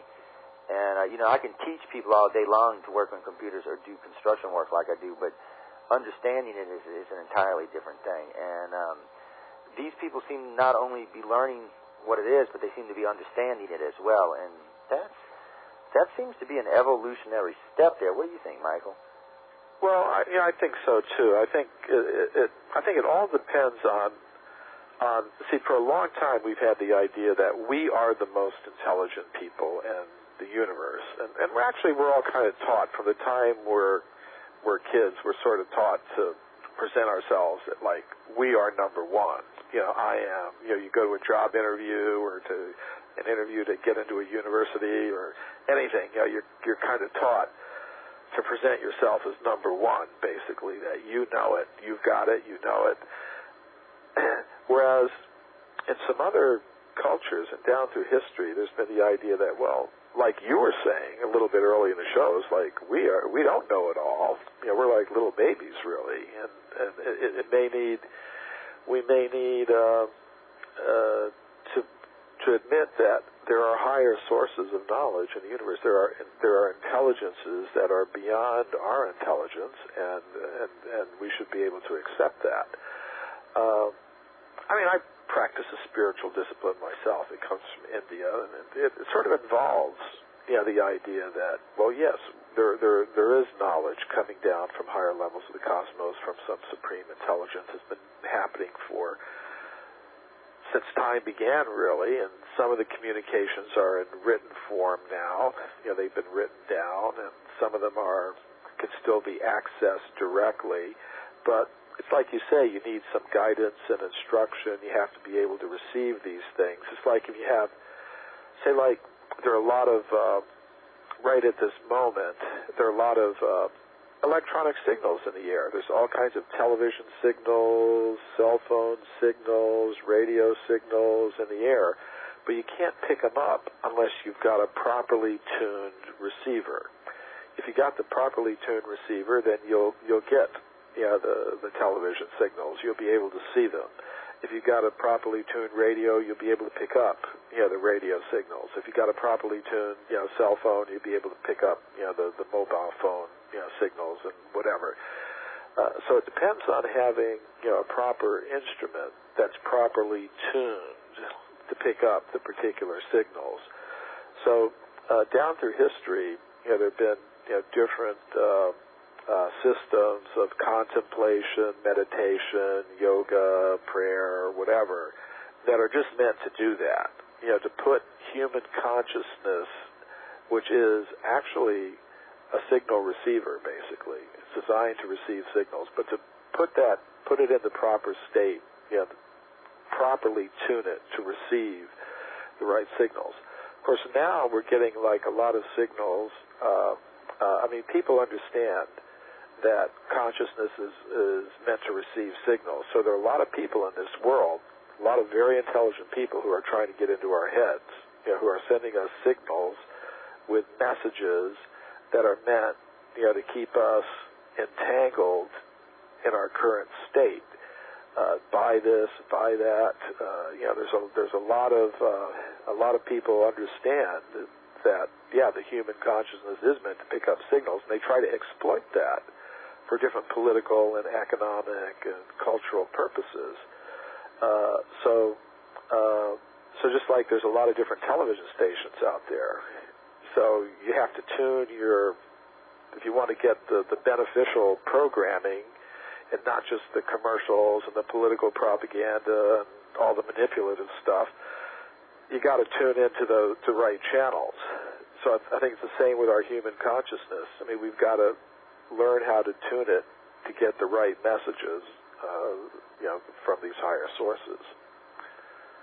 It is funny when we lay it out like that, and it just seems like you could just keep on going with it. But let me grab some more questions, because if I get into this, I'll never get the question. So let me grab this question right quick. I see D-Dragon. I know you've been patiently waiting with your hand up for a while, so why don't you come up and give us your first name and location, and you're live on the air with Michael Cremo. Thank you, Jojo. Hi, Michael. It's nice to hear you back on the program again this evening. This is D. Andrew. I'm the Southwest Regional Director for ICAR. Michael Cremo, I was wondering if you would have any comments on the work that Jim Allen is doing in regards to pinpointing Atlantis in the Andes. Thank you. When we talk about Atlantis, people have different ideas about Atlantis. Some of them mean specifically the island continent that Plato was talking about in his writings, the Greek philosopher, back in ancient times. And others, they just use Atlantis as kind of a more general term for some spiritual kind of civilization that existed at some very high level in the past, and that was destroyed somehow, and we're kind of like the remnants of those ancient populations or whatever. And some people kind of combine the two ideas too, that when they speak about Atlantis. But as far as those who sort of look at it as a specific place, more or less like Plato was speaking about in his ancient Greek writings, there are many people who have different theories about where that Atlantis was. Some of them put it, in the Atlantic Ocean. Some put it in more or less in the middle of the Atlantic Ocean. Some put it more near Cuba or the Bahamas. Some people have put it up in the North Sea. I've read a recent book by a South American professor who puts it in the region of Indonesia. And also a few years ago, I don't know if it was the same gentleman, maybe it was Jim Allen or somebody else, who had put it in the Alto Plano, which is a plateau in the Andes Mountains, which is now located inside the borders of the country called Bolivia. And I think this person who had proposed that had noticed that a lot of the dimensions of this plateau, this Alto Plano plateau in Bolivia in the Andes Mountains, greatly resembles the descriptions of the dimensions of Atlantis given in Plato's works on the topic. So myself, I'm not an expert on Atlantis. I mean, my main field is evidence for extreme human antiquity, evidence that humans existed millions and millions of years ago. And the Atlantis idea goes back, most people put it around 10 or 20,000 years ago. So it's not my main area of research, but I find it an interesting topic, and a lot of researchers send me their books on it. I haven't decided myself where Atlantis is, but I do see that it's sort of a common theme in many world cultures that there was an advanced civilization that existed on some island continent that went under the water, that was destroyed, and that we have some legacy from that. And I really do believe that. The general concept I really do accept. In my studies in the ancient Sanskrit writings of India, I find the account of the city of Dwarka, which was a very advanced place according to the ancient writings, a very wonderful city that 5,000 years ago went under the water. And there are archaeologists, marine archaeologists, who've gone off the coast of India at this location, and they've actually found remains offshore, which could be remains of that ancient city. So I think the general concept is something that we see all over the world. And who's got the right answer about the specific location, I can't really say at this point. Yeah, I agree with that. There seems to be, who did we just have? We just had Atlantis expert on the show. Can't think of his name now. But yeah, we discussed it, and there's a couple of people think it's in a couple of different locations. I personally like that one off the coast of Cuba. I find that one to be just fascinating. Yeah, well, I think it may be in a lot of different places, because the history we have is that the sea levels have been rising in a lot of areas, inhabited areas, have gone under the water. Yeah. There's the whole Black Sea area of, that's north of Turkey and, around that part of the world. That was once all inhabited, but then the waters from the Mediterranean broke in, maybe about 5,000 or 10,000 years ago, and completely flooded that area and turned it into a sea, which they call the Black Sea now. And I forget the scientist's name, the one who discovered the wreck of the Titanic. I forget his name right now, but he's also done research in the Black Sea, looking for evidence of ancient civilizations on the floor of the Black Sea. And actually, like a lot of archaeologists these days, they're starting to do a lot more underwater archaeology, because they understand that a lot of civilized areas, inhabited areas, are off the coast. They understand that you can't just do archaeology on the dry land and expect to understand what the real history of the Earth is, you've got to go into these offshore areas too. We're starting to figure that out. I noticed. I know one of the reasons they went looking like off the coast of Cuba is there was some trawlers trawling on the Gulf side of the Panhandle of Florida, and had found some stuff. Kind of had a Mayan, Aztec kind of look to it, and they were kind of wondering why it was there. They said, well, maybe a hurricane had picked it up, maybe threw it up the sea, but the way, because it was so intact and everything seemed to be in fairly pristine, they figured there must have been a source nearby, and I think the site was about 110, 115 miles east of where they found this stuff, which put it on the other side of the Florida Panhandle and the Cuba coast, which is in the Atlantic Ocean, but which it also does seem to run out towards Bimini, which I found it interesting, and then it kind of takes a turn off towards Egypt. And it's weird the way that, and it may have actually been a continent there, they just don't know. And probably won't know for some time, because, I mean, last I heard it was under 2,600 feet of water. Not exactly the best diving conditions. Even with submersibles, that's a pretty nasty little dive there. I mean, I know we have the technology to do it. One of the things I found interesting about that site, too, is there was just a flutter of information when it first came out, and then all of a sudden, nothing. You can't find websites on it. You can't find anybody working on it anymore. Nobody wants to talk about it. It just kind of went bye-bye. And from the initial things I heard in the 3 satellite photos I've seen, it looked very intriguing. It looked kind of like the Giza Plateau underwater, except for maybe bigger. I don't know. It was weird, but ever since then you haven't seen anything, heard anything, or nobody seems to want to talk about it. And it's a substantial find. I know that the Canadian archaeology and Cuban are the ones actually excavating the site, but I haven't heard anything. And, I got researchers looking all the time. Hey, guys, have you heard anything? Just a little peep, a little whisper. So it's kind of making me wonder what they actually found there. Well, you never know. I mean, sometimes just because they're being quiet about it doesn't mean they're not doing anything. Just may mean they're being quiet about it. Yeah, I think they're working. I mean, I've heard a couple of divers that we've ran across over the last few years that said they've worked the site, and it was very interesting, but they weren't going to say anything more than that of fear of penalty of prosecution. So it just kind of made me wonder, what exactly did they find? I mean, usually when they go quiet, it's either because they found some type of technology they don't want to talk about, or they found something that may alter man's perception of being. Usually other than that, they don't really care. So I don't know. I'm thinking this city, initial reports I heard dated this city back between 10 and 15,000 years ago, which is much older than what they give, credit to civilized man, which is about 6,500 years.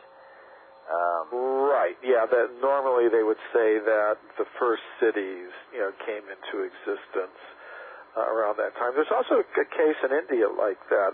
Near this place called Dwarka that I was mentioning, there were some more discoveries made further out to sea a few years ago. There were some oceanographers from the government of India. They were mapping the sea bottom, using a special kind of sonar, and they got images from the sea bottom of what appeared to be architectural structures that looked like a city that had been built along the shores of an ancient, now submerged river valley. So they did it was too deep, for divers, too deep and dangerous for divers to go down. So they did some dredging in addition to these sonar pictures, and they got some things that came up. Apparently they got some pieces of pottery, some human artifacts. And they did some carbon dating on some wood that they got, and it was about 9,000 years old, which again would be older than according to the conventional view, the oldest cities that would have been around, like you say, 6,500, 7,000 years old. So there was some news about that, and then what happened with that is it became like a sort of a interdepartmental fight, as far as I could understand. Like, the archaeologists were very upset, that these oceanographers, who were from a different department of the government, science ministries, had done this without consulting them. had announced it publicly to the media, without going through the scientific channels. And so they kind of, from what I understand, they sort of tried to assert control over the whole thing, and then it just dropped out of sight, like you say. Because I think these oceanographers, they didn't really appreciate, that they were doing something that was going to overturn a lot of the current archaeological ideas about the origin of cities, when they started announcing this stuff. So then there was this kind of, as far as I can tell, this kind of departmental squabble who should have charge of the further research. And I think, it's probably decided since it's archaeology, the archaeologists should be doing it, not the oceanographers. And then you don't hear any more about it. It does make me crazy. Well, it's like the city in Angkor Wat. I followed as closely as I could. The one in Cambodia, Angkor Wat. And right. There was oodles of information coming out of there, and all of a sudden, boom, it just dried up. And I'm not sure. I mean, sometimes I think it's because they hit a point where they just can't go any further. They either can't decipher what they're finding, and it just seems to be a brick wall, and they stop. And I do understand. I mean, they're still excavating the site, but they're not really learning anything else. And I do understand that happens. But on some of these sites, they just become quiet. And I really think that has to do more with, sometimes they find information that dates us to an older society than they would like. They don't want to. And this is unfortunate. And this has more to do with religion than it does anything else. It just seems to be that the powers that be don't want to give that part of the hold on the world up, I guess. But anyway, on that note, ladies and gentlemen, I know we got to take a break, so I want everyone to please stay tuned to Wake Up USA, a UFO Study, a Stardust Radio production, now being broadcasted live on SRN 1690, Riverside, Iowa. I'm your host, Joe Montaldo. I'm sitting and speaking with Michael Cremo, and when we come back, we'll start taking some more questions, so please stay tuned. This internet station sounds great on your computer, but you don't want to sit around on your butt all day. You're on the move, and you need your music. This station is linked with the Mobile Broadcast Network, which makes it possible for you to hear your favorite internet broadcasts live on your cell phone, anytime, anywhere. Get connected. Go to www.mymbn.com. The Mobile Broadcast Network is brought to you exclusively by Access Voice. Finding the time ain't so easy. Not gonna find it in your coat pocket or cleaning out the attic. Time is elusive. But you can find some extra time at the Pizza Hut all-you-can-eat lunch buffet. Just a few minutes gets you endless oven-fresh pizzas with all kinds of crusts, including America's favorite, the Pizza Hut Pan Pizza, plus crisp salad and mouth-watering dessert that's ready when you are. The Pizza Hut all-you-can-eat lunch buffet, every Monday through Friday. Pizza Hut. Gather round the good stuff. Prices, days, times, items, and participation may vary by location. Dine-in only. Quicken Loans knows when your mortgage payment is too big, it follows you everywhere. Hey, guys, where we going? Hi, Big Mortgage. Dad and I are going car shopping. Not without me. Oh, for Pete's sake. A mortgage payment that's too big can drive every financial decision you make. Scooch over, little man. The Big Mortgage is your dad's constant companion. Dad, the Big Mortgage is squishing me. I'd really like to get a bigger car. The Big Mo says no. Don't let your big mortgage payment push you around. Pick up the phone and let Quicken Loans show you how to lower your payment up to 33%. That's a third off your payment. Call 800-928-5199. Quicken Loans makes it fast and easy to say goodbye to your big mortgage payment. You're not the boss of us. R2. Are not. R2. Are not. Am I going to have to separate you two? Call Quicken Loans at 800-928-5199 today. Equal housing lender licensed in all 50 states. Call Quicken Loans at 800-928-5199. What's happening? I'll tell you what. Ken Emmons here. How'd you like to spend a weekend in Branson for only $99? That's right. You and your family can now relax in Branson for only $99 or take the honey for a quick romantic getaway any weekend you choose. This amazing vacation offer includes 3 days, 2 nights in a great hotel, breakfast every morning of your stay, preferred show tickets, and hundreds of dollars in coupon savings all around town. You know Branson, Missouri's got amusement parks, world-class golfing, beautiful lakes, endless shopping, and more live shows than Vegas. So give us a call now at 1-866-338-1410. Branson for $99. It's our way of saying thanks for checking out our beautiful new resort, the Grand Crown. Here's that number again, 1-866-338-1410. Toll free, 1-866-338-1410. Branson for $99. Have you always wanted to know the truth about things like UFOs, underground bases, Area 51, the Great Pyramid at Giza, and the Roswell incident of 1947? If so, look no further than Dennis Ballfazer's cutting-edge research. There's no woo-woo factor here, folks, just the facts as he researched them.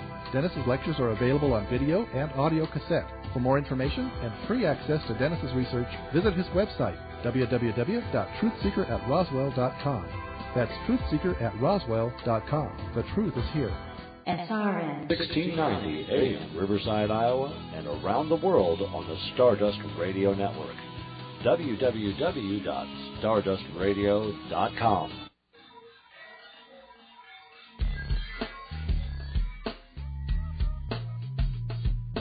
Talent, technology. Talent, technology. Talent, technology. Talent, technology. Talent, technology. Talent, technology. Talent, talent, talent, talent, talent, talent, talent, talent. The Stardust Radio Network, where talent and technology meet. Welcome back, everybody. I hope you're enjoying Wake Up USA, a UFO Study, a Stardust Radio production, now being broadcasted live in SRN 1690, Riverside, Iowa. I'm Joe Montaldo, and we're sitting and speaking with Michael Cremo tonight. And remember, ladies and gentlemen, if you'd like to call in, the toll-free number is 1-877-213-4329. Again, 1-877-213-4329. And, of course, there's always the Pal Talk Virtual Auditorium, which, from what I see, is filling up very quickly. So if you want to get here, you better get here fast. Michael, you ready for some more questions? Sure, let's get to them. Hey, I see TRMT 137 has her hand up. So, TRMT, why don't you come up, give us your first name and location, and you're live and on the air with Michael Cremo.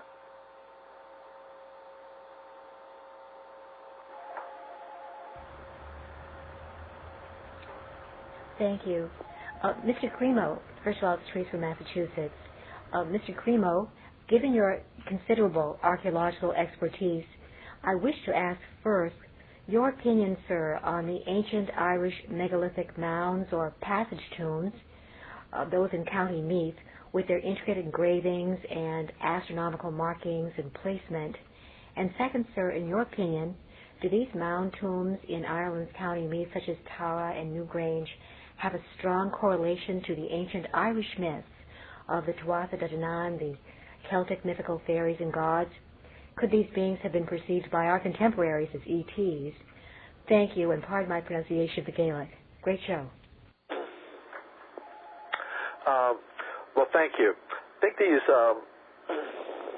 Irish mounds, they're not my main field of research. As I said, I'm really interested in archaeological evidence for extreme human antiquity. That is, evidence that humans like us have existed in the very distant past, far longer than most scientific theories now allow. And these mounds that you talk about in Ireland, they sort of fit within the current framework for the origin of humanity and civilization. However, I still find them interesting, mainly because of their the connection that you were mentioning with the Tuatha De Danann, the ancient Celtic peoples, who had a worldview, very similar to the one that I talk about in my book, Human Devolution, which says that we live in a multi-level cosmos. In that book, I have a chapter on the cross-cultural study of cosmologies.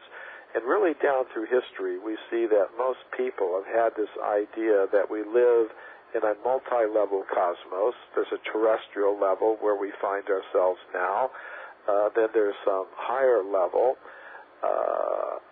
dominated by subtle mental energies, inhabited by different types of beings that some people would call gods or goddesses or angels or astral beings or subtle beings or aliens or whatever. And in more ancient times, I think people were more directly in touch with that level. And their legends, we call them legends now, or traditions, are full of accounts of interactions of humans with these different types of higher beings. Of course, if you go to some of the Celtic countries now, they still say we're interacting with them, some of the people. They talk about giants and elves and different sorts of beings, that it's still possible for us to interact with. So their culture was sort of structured around that idea that we live in a multi-level cosmos. I think a lot of their architecture was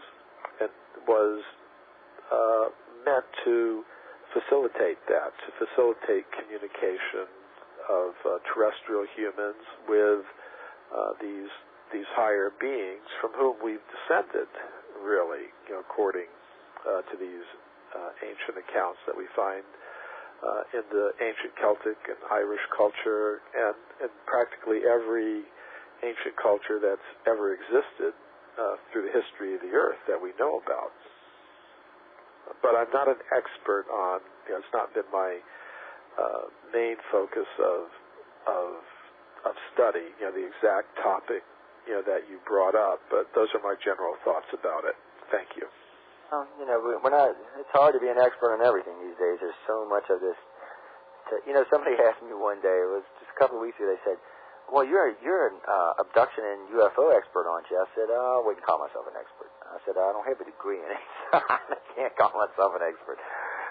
I may have been doing it 23 years, and I do know a lot about the subject, but I really, in these areas, I don't feel like there's anybody that can be an expert. I do feel there can be some people that are very knowledgeable about the subject matters. But as far as being an expert, for something you can't really come to a firm conclusion on, it's hard to be an expert. Right now everything is either a hypothesis or a theory or conjecture, quite a few other things for that matter, but it's just, and that's what I was talking about earlier, it seems like so many people are going into so many different areas, and I do notice, though, there seems to be puddlings or groups of people now seeming to pop up all over the place. It's kind of scary. It's almost cult-like in some ways, but it does seem that they're just popping up, and they're getting into, one section of this or another section of this or another section of this, anywhere from psychic abilities to dealing with paranormal phenomena. And I'm still waiting, like there's that paranormal guy on TV who chases ghosts. I'm just waiting for him to catch a ghost. I want to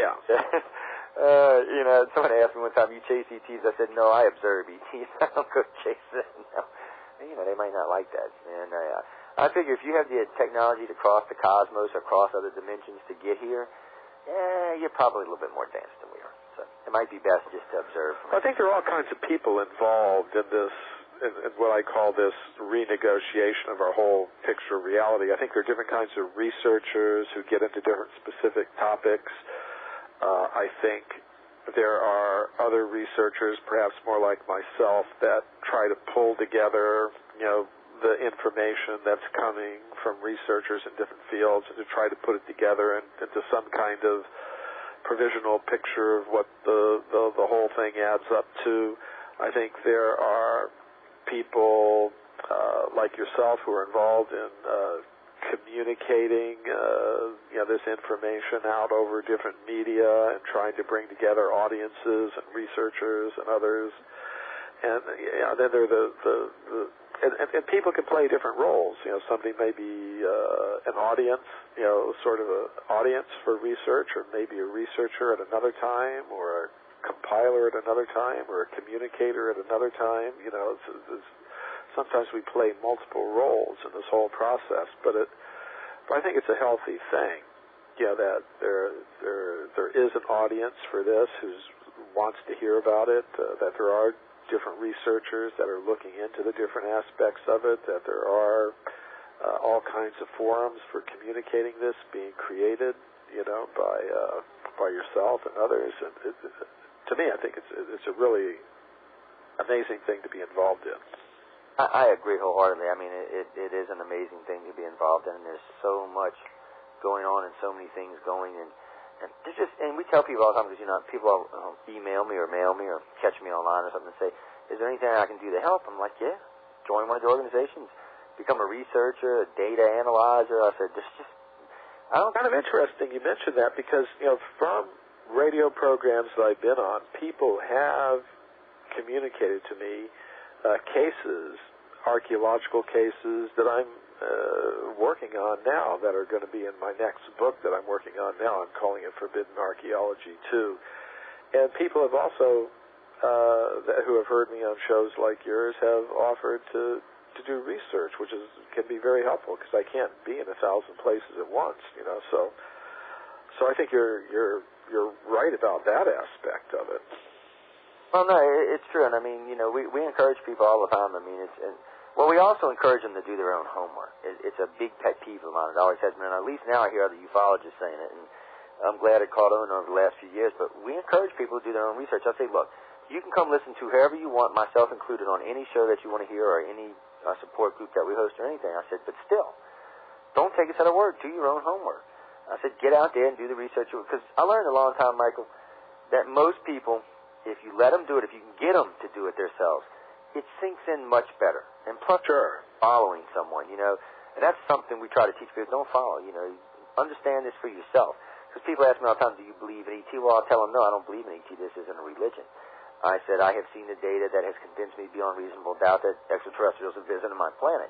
I said, this isn't a belief for me. I said, I know this. I said, I can understand where people doubt or have problems with it. I said, and I did myself 23 years ago, and I really, truly did. I had a big problem with this. I thought all these people were crazy, to be honest with you. But over the years, I learned that they're not crazy, and somebody's keeping a big, nasty secret, and that's just one of those things. And then, through this research, it's brought me into other fields because, first off, ancient history has always been one of my favorite things. And to really understand what we do in abductions and ufology, you have to start in ancient history and work your way forward because a lot of this evidence is actually in the writings of the ancient history. A lot of the ancient texts, a lot of the ancient religions really instead this, including the Bible itself. So, you have to really understand all these different areas to retrieve this data. So, a lot of our people, myself included, are very well in tune with the ancient architects and with a lot of the ancient stuff. And pretty much all of us have one or two societies that we favor. So we do heavy research in those areas. So as a group, it's a very formidable group as far as what they understand and what they've read and what they can convey to other people. And with the advent of this show, bringing in all the ufologists and a lot of the other guests that we bring on, it just adds another dynamic to the information we're gathering and giving back to the public. I really, honestly don't think anywhere these days you can get the kind of information you can get from here. And it's a very interesting thing. But enough about that. Are you ready for some more questions, Michael? Yeah, we still got some. Yeah, let's get to them. All right. I see. Well, we have Joe from Florida, so I guess you don't have to come up and give us your first name and location because we know you're Joe from Florida. So, Joe, why don't you come up and ask Michael a question? Hello, Michael. This is Joe in Florida, and I'm wondering, in your research in the Forbidden Archaeology, do you have a clue or have an inkling of what the first language humanity used other than the stone carvings? Thank you. Well, from the evidence that I've got in Forbidden Archaeology, it doesn't really speak to that question. Most of the things that I'm reporting there from the scientific literature of the past 150 years have to do with human bones of the anatomically modern type that have been found in very, very ancient layers of rock going back hundreds of millions of years, or different types of artifacts which are either of gold, like gold chain found in a layer of coal 300 million years old, or stone, because gold doesn't deteriorate and doesn't oxidize like most metals, and then stone keeps very well in the layers of the earth. So, and then also there are human footprints, but there's not a lot of stuff that preserves writing. That tends not to survive very well. So from the kind of evidence that I've got in Forbidden Archaeology, it's very hard to say what, from that kind of evidence, what the original language was. Now, there are the records, left by these, ancient, civilizations, and the ones that I'm most familiar with are the ancient Sanskrit writings of India, which would say that, the earliest language was a Sanskrit language.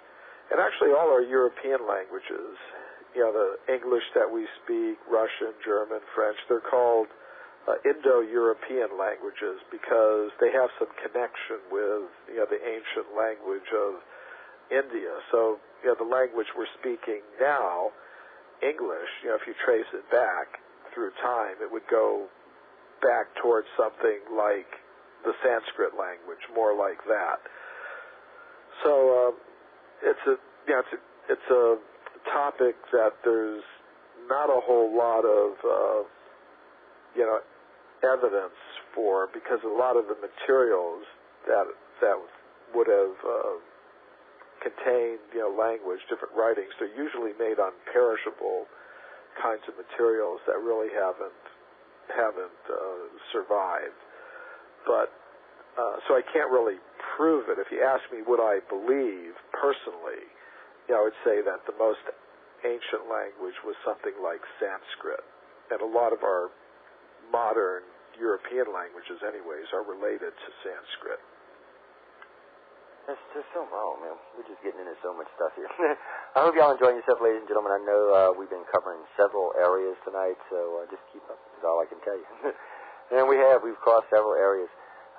There's so, I just love the ancient history. I really do, or the ancient archaeology, because there's so much information there. And there's so many things. Well, it just seems like because of, I guess, technology, modern era, some of this information we've either lost or is deeply rooted back in our subconscious, but we really don't think about it. It's something that may manifest itself. But there seems to be some arts and things that we had just lost. They just kind of went away as cultures fell or failed or collapsed or were conquered, whatever may have happened to them. But some of these things, which, don't get me wrong, some of them were probably better that they went away, but there just seems to be some understandings of ourselves, our universe, that seem to have went, away. So maybe that's something we can work on achieving or recapturing here over the next few decades. I have noticed that most Americans and most people I meet around the world seem to be having a need to re-educate themselves on or redefine their boundaries of the universe itself, or the meaning of the universe itself. What's actually in it, I guess, might be a better way of describing it. So, I am seeing things moving in a positive direction. I just don't know how long if it's going to last, or if something's going to come out of it, or something else is going to happen before anything can come out of it. And any thoughts on the year 2012, Michael? Well, I know that's in the Mayan calendar, that there's supposed to be some significant events happening there. Time goes in cycles. This is something that if we look at most wisdom traditions, they have some idea that time is cyclical, and apparently the Mayans had that idea too. They had the idea that time goes on in cycles, and the cycles last many, many millions of years, which is something I agree with. It's something that's also found in the ancient Sanskrit writings. And according to this ancient Mayan calendar, at least the way that researchers read it, is that one of these cycles is coming to, one of these major cycles is coming to an end in the year 2012. And different people interpret that in different ways. Some of them interpret it to mean that some big catastrophe is coming at that time, and some others interpret it as meaning it's kind of like a dawn of a new age or something. So I think we'll just have to wait and see what, if anything, happens in 2012. Well, that is the best attitude, wait and see what's going to happen. I don't know.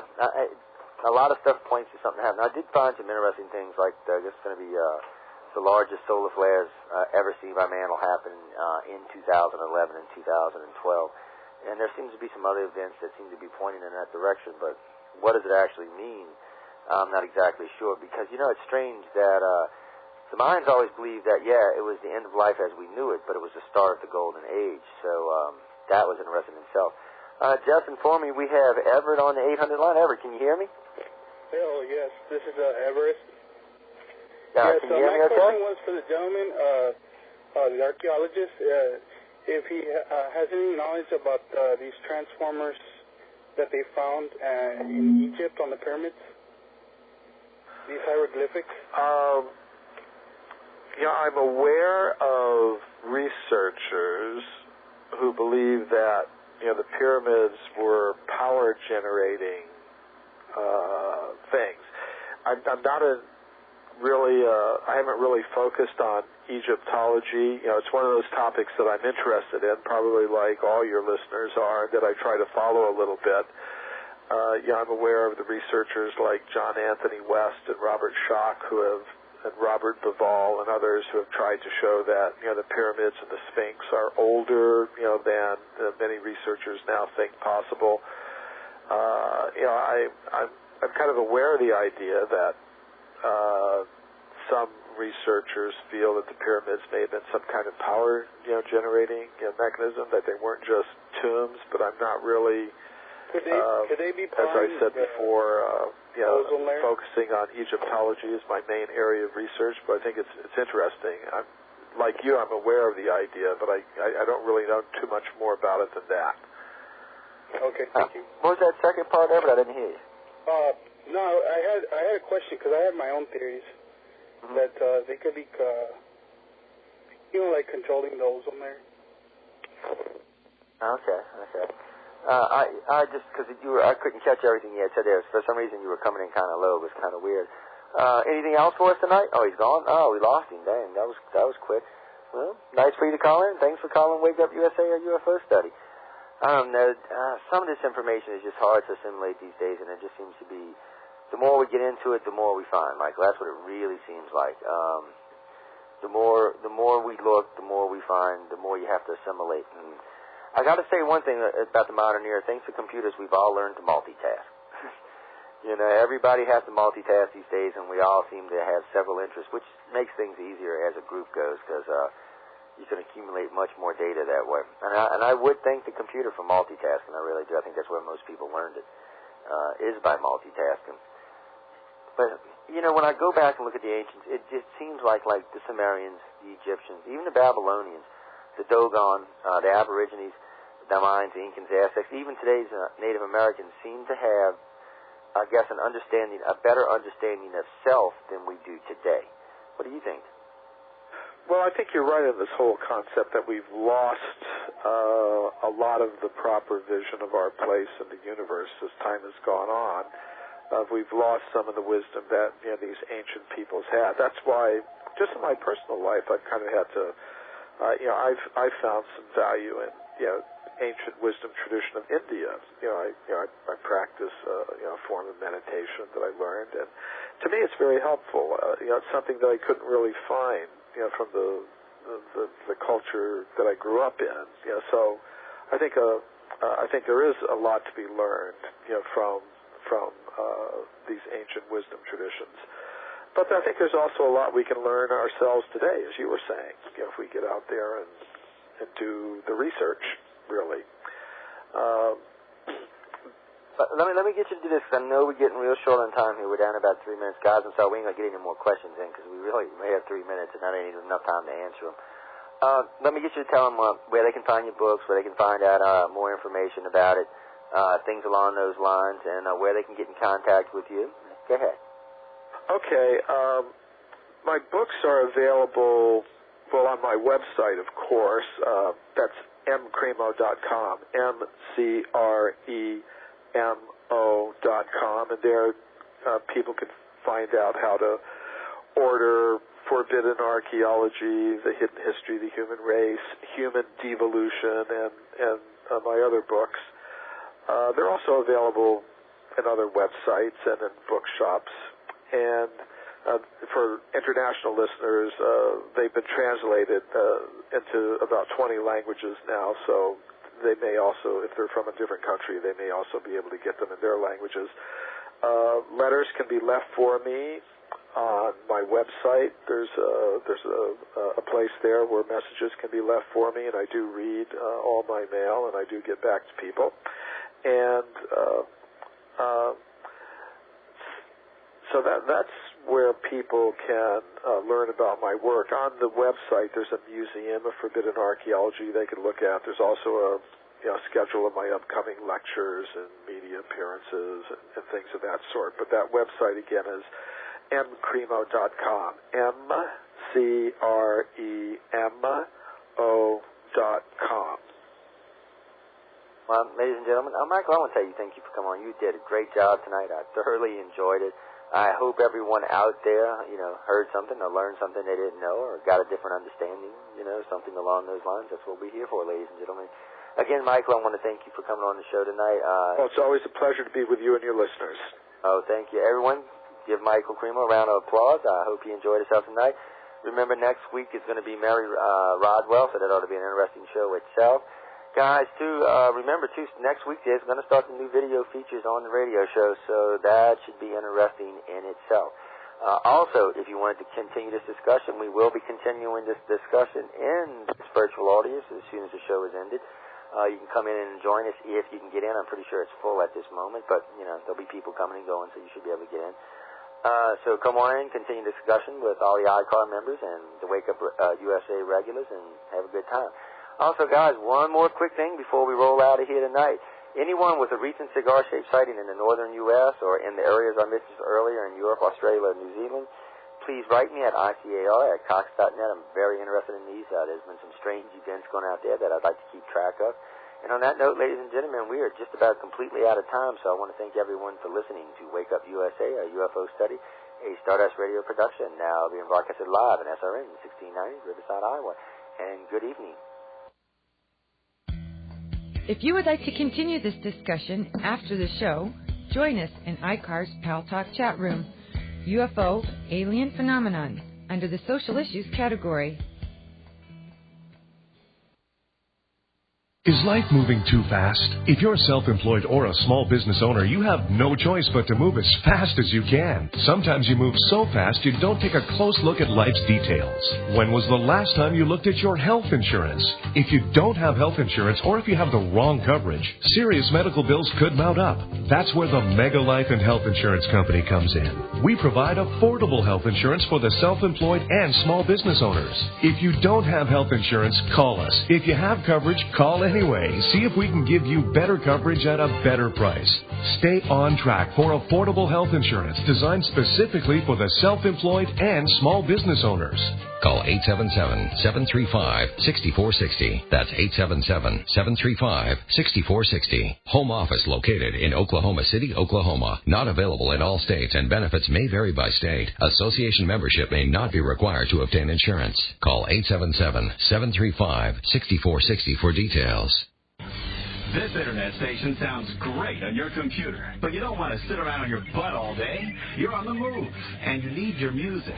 This station is linked with the Mobile Broadcast Network, which makes it possible for you to hear your favorite internet broadcasts live on your cell phone, anytime, anywhere. Get connected. Go to www.mymbn.com. The Mobile Broadcast Network is brought to you exclusively by Access Voice.